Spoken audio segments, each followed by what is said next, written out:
Hi friends, RRB group డీకి సంబంధించి vacancies పెరగబోతున్నాయని చాలామంది అయితే క్వశ్చన్స్ అడుగుతున్నారు.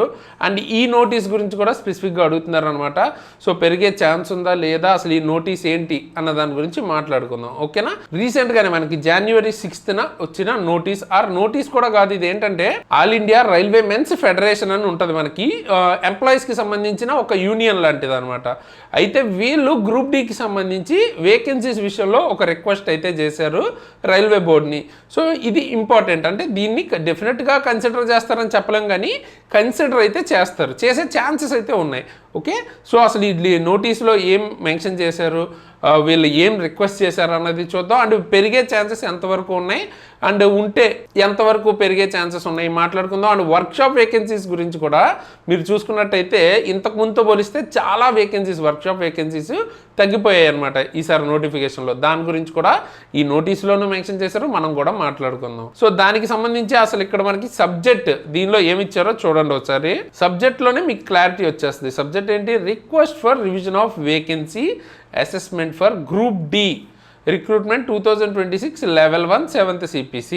ఓకే, సో గ్రూప్ డీకి సంబంధించి 2026 రిక్రూట్మెంట్కి సంబంధించి వేకెన్సీస్ అన్నది పెరగాలి ఆర్ రివైజ్ చేయాలి అంటూ మనకి సబ్జెక్ట్ అయితే ఉంది. అండ్ దీని గురించి తెలుసుకునే ముందు వీడియోని అయితే లైక్ చేసేయండి, చాలామంది మర్చిపోతుంటారు. సో లైక్ చేసి మీ ఫ్రెండ్స్కి షేర్ చేయడం కూడా మర్చిపోద్దు. ఓకే, సో ఇక్కడ మనం చూసుకున్నట్టయితే డీటెయిల్డ్గా CN09 2025 గ్రూప్ డి నోటిఫికేషన్ ఏదైతే ఉందో దానికి 22,000 వేకెన్సీస్తో రిక్రూట్మెంట్ ఒకటి మనకి నోటీస్ అయితే, షార్ట్ ఇండెంట్ నోటీస్ అయితే వచ్చింది కదా, దాని గురించి మాట్లాడుతున్నారు.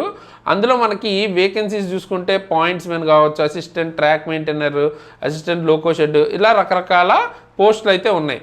ఓకే, ఇవన్నీ కూడా back bone of railway operations, safety and maintenance. Okay, very very important అనమాట. గ్రూప్ డి ఆర్ లెవెల్ 1 పోస్టులు ఏంటంటే ఎక్కువగా మేజర్ వర్క్ రైల్వేలో డిపెండ్ వీళ్ళ మీదే అవుతుంది అనమాట. So back bone of railway అనడంలో తప్పులేదు. అండ్ దీనికి మెయిన్గా ఏంటి, సేఫ్టీ విషయం కూడా చాలా ఇంపార్టెంట్. సేఫ్టీ కానీ మెయింటెనెన్స్ కానీ మనం నెగ్లెక్ట్ చేయలేని టాపిక్స్ రైల్వే విషయంలో. ఎందుకంటే ఒక్క చిన్న తప్పు వల్ల తెలుసు కదా మనకి ఎంత మేజర్ ఇన్సిడెంట్స్ అన్నవి, యాక్సిడెంట్స్ అన్నవి అవుతాయి అన్నది. సో ఆ రకంగా మాట్లాడుతున్నారు అనమాట. అయితే ఈ పాయింట్ చూడండి, ఇది important. At the outset, AARF places on record it is serious concern that number of vacancies notified is substantially lower than actual vacancies assessed and projected by the general managers of zonal railways. ఇది చాలా చాలా important thing. ఏం చెప్తున్నారు ఇక్కడ మనకంటే, number of vacancies అన్నవి ఏదైతే వచ్చింది కదా మనకి షార్ట్ నోటీస్, అందులో ఇచ్చిన వేకెన్సీస్ అంట సబ్స్టాన్షియల్లీ లోవర్ ఉన్నాయంట. యాక్చువల్ వేకెన్సీస్ మనం అసెస్ చేసిన దానికి, జనరల్ మేనేజర్స్ ప్రాజెక్ట్ చేసిన దానికి చూసుకుంటే వేకెన్సీస్ చాలా చాలా తక్కువ రిలీజ్ చేశారు అని ఇక్కడ క్లియర్గా ఈ పాయింట్లో అయితే ఇచ్చారు. It is regrettable that realistic vacancy position as assessed at the zonal level after due consideration of operational and safety requirement has not been duly reflected in the final notification. సేఫ్టీని అలాగే ఆపరేషనల్ రిక్వైర్మెంట్ని base చేసుకుని actual vacancies, realistic vacancy పొజిషన్ని final notification ఉందో దానిలో reflect అవ్వట్లేదు అని చెప్తున్నారు. అలాగే further it is also observe that no proper and comprehensive assessment of vacancies pertaining to workshops. చెప్పాను కదా, వర్క్షాప్స్ గురించి కూడా మాట్లాడారు ఈ నోటీస్లో అని. సో ఇక్కడ ఏంటి మనకి ఈ లెటర్లో ఏం చెప్తున్నారంటే, వర్క్షాప్కి సంబంధించిన వేకెన్సీస్ కూడా ప్రాపర్గా అసెస్ చేయలేదు, దానికి సంబంధించి తీసుకోలేదు, నాట్ అండర్టేకన్ అన్నట్టు చెప్తున్నారు అనమాట. Non consideration of workshop vacancies has resulted in a distorted and under stated vacancy figures. వాటిని కన్సిడర్ చేయకపోవటం వల్ల మనకి వేకెన్సీ ఫిగర్స్లో చాలా కావాల్సిన దానికంటే తక్కువే వచ్చినాయి అని చెప్తున్నారు అన్నమాట పోస్టులు. అందుకే ఈసారి మీరు నోటిఫికేషన్ మనకి వేకెన్సీ అసెస్మెంట్ చూసుకున్నట్టయితే ఏ పోస్ట్ పక్కన బ్రాకెట్లో వర్క్షాప్ అని ఉంటుంది, అవి లేవు. ఓకేనా. అండ్ ఇంతకుముందు మనకి 14 అరౌండ్ ఉంటే వేకెన్సీలో పోస్ట్ టైప్స్, ఇప్పుడు 11 అరౌండే ఉన్నాయన్నమాట. బట్ వేరేజ్ మనకి వర్క్షాప్ అన్నది చాలా ఇంపార్టెంట్ మెయింటెనెన్స్ చేయడంలో, ఓవర్హాలింగ్ చేయడంలో, సేఫ్టీ క్రిటికల్ ఫంక్షన్స్లో. సో ఇందులో షార్ట్ ఫాల్ అయితే దానివల్ల ఇంపాక్ట్ ఎఫిషియన్సీ మీద కానీ సేఫ్టీ మీద కానీ చాలా వరకు ఉంటుందని చెప్తున్నారు. వీళ్ళు ఉంటే మనకి స్మూత్ ఫంక్షనింగ్ ఆఫ్ వర్క్షాప్స్ అన్నవి జరుగుతాయి, లేకపోతే without these it is hardly possible అంటున్నారు. అండ్ దీనివల్ల undue and unavoidable burden on existing workforce. Obviously vacancy కావాల్సినంత మనం రిక్రూట్ చేయకపోతే ఉన్న వాళ్ళే ఆ వర్క్ కూడా చేయాల్సి వస్తుంది. సో ఎగ్జిస్టింగ్ వర్క్ ఫోర్స్ మీద ఓవర్గా బర్డెన్ అవుతుంది. ఆల్రెడీ అలా బర్డెన్లో ఉన్న వాళ్ళకి ఇప్పుడు ఇంకా తక్కువ రిక్రూట్ చేస్తే ఇబ్బంది అవుతుంది అన్నట్టు మనకి ఈ లెటర్లో అయితే రాశారు అనమాట. సో దాంతోపాటు AARF strongly urges that Railway Board to reconsider its decision to notify only 22,000 vacancies and to enhance, ఇది important, to enhance the notified vacancies in the accordance with actual vacancy positions. So AARF స్ట్రాంగ్గా urge చేస్తుంది, అంటే మనకి అడుగుతుంది అనమాట. కేవలం 22,000 పోస్టులు కాకుండా యాక్చువల్ వేకెన్సీస్ ఎన్ని ఉన్నాయో దానికి ఎన్హాన్స్ చేయమంటున్నారు, పెంచమంటున్నారు అనమాట. సో ఓవరాల్గా ఈ మొత్తం లెటర్లో మనకి మెన్షన్ చేస్తుంది ఇదే. సో వేకెన్సీస్ ఎంతైతే ఉన్నాయో యాక్చువల్ వేకెన్సీస్ అంత తీసుకోలేదు, అంత అంటే ఏదైతే అసెస్ చేశారో అంత వేకెన్సీస్ అన్నవి ఈ నోటిఫికేషన్లో పడలేదు. అండ్ దాంతోపాటు వర్క్షాప్ కూడా కన్సిడర్ చేయలేదు, దాన్ని కన్సిడర్ చేస్తే బాగుంటుందని అయితే లెటర్ పెట్టారు. ఇది ఎంతవరకు జరుగుతుంది అంటే డెఫినెట్గా ఛాన్సెస్ అయితే ఉన్నాయి, బట్ ఖచ్చితంగా జరుగుతుందా అంటే చెప్పలేం. ఓకే 100% తీసుకుంటారు అని లేదు, జస్ట్ ఇది ఒక రిక్వెస్ట్ లాంటిదే. బట్ ఒక ఫెడరేషన్ అంటే ఒక యూనియన్ మన తరపున వచ్చింది కాబట్టి డెఫినెట్గా కన్సిడర్ చేసే ఛాన్సెస్ కూడా ఉన్నాయి.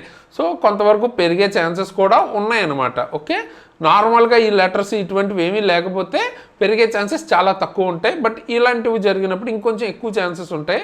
అండ్ పెరిగితే మనకి ఈ నోటిఫికేషన్ ఫుల్ నోటిఫికేషన్ పడేలోపు పెంచవచ్చు, బట్ నాకు తెలిసి ఎక్కువ టైం లేదు కాబట్టి నోటిఫికేషన్ పడేలోపు పెంచుతారని గ్యారంటీగా చెప్పలేం. కానీ తర్వాత అయినా మనకి ఏంటంటే రివైజ్డ్ వేకెన్సీస్ అని చెప్పి మళ్ళీ ఎప్పుడులాగే రిలీజ్ చేసే ఛాన్స్ అయితే ఉంటుందన్నమాట. సో చూడాలి మీకేమనిపిస్తుంది ఈ టాపిక్ మీద అన్నది కామెంట్ చేయండి. వేకెన్సీస్ పెరిగే ఛాన్సెస్ ఉన్నాయనిపిస్తుందా, అసలు వచ్చిన వేకెన్సీస్ కరెక్టే అనిపిస్తుందా, దీని మీద మీ ఒపీనియన్ అన్నది కామెంట్ అయితే చేయండి. అండ్ ఫర్దర్గా మీకు ఏదైనా టాపిక్ మీద వీడియో కావాలంటే కూడా కింద అడిగితే నేను దాని మీద కూడా వీడియోస్ చేయడానికి ట్రై చేస్తాను. అండ్ ఈ వీడియోని మీ ఫ్రెండ్స్కి ఖచ్చితంగా షేర్ చేయండి అండ్ లైక్ చేయండి. కొత్త వాళ్ళు అయితే సబ్స్క్రైబ్ చేసుకుని బెల్ ఐకాన్ని ఆల్లో పెట్టుకుని ఉంచుకోండి. అండ్ అన్నిటికంటే ఇంపార్టెంట్, మనం ఈ నోటిఫికేషన్ పడితే సరిపోదు కదా, మనం ప్రిపేర్ అయితే బాగా అవ్వాలి. మనకి ఇంకా వితిన్ 2 months అంటే మనకి నెక్స్ట్ మంత్ ఫిబ్రవరిలోనే మనకి మేజర్గా ఎగ్జామ్స్, చాలా ఎగ్జామ్స్ జరగబోతున్నాయి. అండ్ మార్చిలో కొన్ని ఎగ్జామ్స్ జరుగుతున్నాయి. సో వాటికి క్రాక్ చేయడానికి మీకు బెస్ట్ సోర్సెస్ కనుక మీరు వెతుకుతుంటే, రైల్వేకి కనుక సీరియస్గా ప్రిపేర్ అయ్యి జాబ్ కొట్టాలనుకుంటే మన దగ్గర క్లాసెస్ అయితే ఉంటాయి. మీకు individual subjects like physics, chemistry, biology, లేదా ఫిటర్ ట్రేడ్ కావచ్చు, లేదా ఫుల్ కోర్సెస్ లైక్ గ్రూప్ డీకి సంబంధించిన ఫుల్ కోర్సు, ఏఎల్పికి సంబంధించిన full course, technician full course, లేదు జనరల్ సైన్స్ కానీ అంటే ఫిజిక్స్, కెమిస్ట్రీ, బయాలజీ కలిపి ఒకే దగ్గర, లేదా బేసిక్ సైన్స్ అండ్ ఇంజనీరింగ్ అన్నీ చాలా చాలా తక్కువ ప్రైజెస్లో, అఫోర్డబుల్ ప్రైస్లో మీకు మన దగ్గర క్లాసెస్ అయితే దొరుకుతాయి. ఇందులో క్లాసెస్ చెప్పిన నేను కానీ మన టీం కానీ రైల్వే జాబ్స్ క్లియర్ చేసిన వాళ్ళు most of the people. And నా గురించి మాట్లాడాలనుకుంటే నేను ఆల్రెడీ ఏఎల్పి టెక్నీషియన్ క్లియర్ చేశాను, అలాగే ఎన్టీబీసీ కూడా క్లియర్ చేశాను అనమాట. ఓకేనా, అంటే టెక్నికల్ నుంచి నాన్ టెక్నికల్ వరకు మనం క్లియర్ చేసాం అనమాట. ఆ లెవెల్ కంటెంట్ మీకు దొరుకుతుంది. ఓకే, కూపన్ కోడ్ SARA అని వాడండి, ఎక్స్ట్రా 10% డిస్కౌంట్ దొరుకుతుంది. ఆల్రెడీ తక్కువ ఉంది కదా, ఇంకా తక్కువకి మీరు క్లాసెస్ అయితే తీసుకోవచ్చు. అన్ని కోర్సెస్ మీద అప్లై అవుతుంది. అండ్ ఇది మీరు క్లాసెస్ తీసుకోవాలనుకుంటే కింద డిస్క్రిప్షన్లో లింక్ ఉంటుంది, మన ఎగ్జామ్ ట్రిక్స్ యాప్ లింక్. ఆ యాప్ని డౌన్లోడ్ చేసుకుని ఈ క్లాసెస్ అయితే తీసుకోవచ్చు. అండ్ ఫ్రీగా కరెంట్ అఫైర్స్ కూడా మీకు అన్ని ఎగ్జామ్స్కి ఉపయోగపడేలాగా ఫ్రీగా కరెంట్ అఫైర్స్ అయితే ప్రొవైడ్ చేస్తున్నాం. చెక్అవుట్ అయితే చేయండి. PDFs, దాంతోపాటు టెస్ట్లు, దాంతోపాటు మీకు వీడియో క్లాస్ అన్నీ ఉంటాయి అక్కడ. ఓకే, అందరూ కూడా యూజ్ చేసుకోండి. అండ్ ఏమైనా అప్డేట్స్ ఫాస్ట్గా మీకు తెలియాలి అనుకుంటే మన టెలిగ్రామ్, వాట్సాప్ ఛానల్ లింక్స్ కూడా కింద డిస్క్రిప్షన్లో ఇస్తాను, జాయిన్ అవ్వండి. ఏమైనా జెన్యున్ అప్డేట్స్ ఉంటే అక్కడ పోస్ట్ చేస్తాను. అండ్ ఫర్దర్గా నన్ను ఇన్స్టాగ్రామ్ త్రూ ఫాలో అవ్వాలి అనుకుంటే నా ID శరణ్ తేజస్, లింక్ కూడా కింద డిస్క్రిప్షన్ ఉంటుంది, అక్కడి నుంచి ఫాలో అవ్వాలనుకుంటే ఫాలో అవ్వచ్చు. మీకు ఏమైనా వీడియోస్ కావాలి అనుకుంటే కూడా టాపిక్ కింద అడిగితే దాని మీద వీడియోస్ చేయడానికి ట్రై చేస్తాను. అండ్ మనకి రీసెంట్గానే 5 నోటిఫికేషన్ సంబంధించిన ఎగ్జామ్ డేట్స్ రిలీజ్ అయినాయి. పూర్తి క్లారిటీ కావాలంటే ఆ వీడియో నేను ఇప్పుడు ఎండ్ స్క్రీన్లో ఇస్తాను, చూడండి.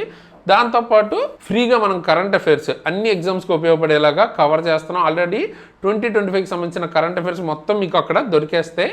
సో ఒక్కొక్కటి కూడా 1.5 అవర్, వితిన్ 1.5 అవర్లో మీరు 1 మంత్ కవర్ చేసేసుకోవచ్చు. పీడిఎఫ్ మీకు ఫ్రీగా దొరుకుతుంది, డౌన్లోడ్ చేసుకుని జిరాక్స్ తీసి చదువుకోవచ్చు. ఓకే, సో అది కూడా నేను ప్లేలిస్ట్లో ఇస్తాను, తప్పకుండా చెక్అవుట్ అయితే చేయండి. చాలా చాలా ఇంపార్టెంట్. అందులోంచి చాలా క్వశ్చన్స్ వచ్చాయని చాలామంది అయితే అంటున్నారు, మీరు కామెంట్ చెక్ చేయొచ్చు. సో ఫైనల్గా ఈ వీడియోకి ఇంత గైస్, ఇలాంటి మంచి మంచి వీడియోస్తో మీ ముందుకు మళ్ళీ వస్తాను. అంతవరకు సైనింగ్ ఆఫ్ తేజస్.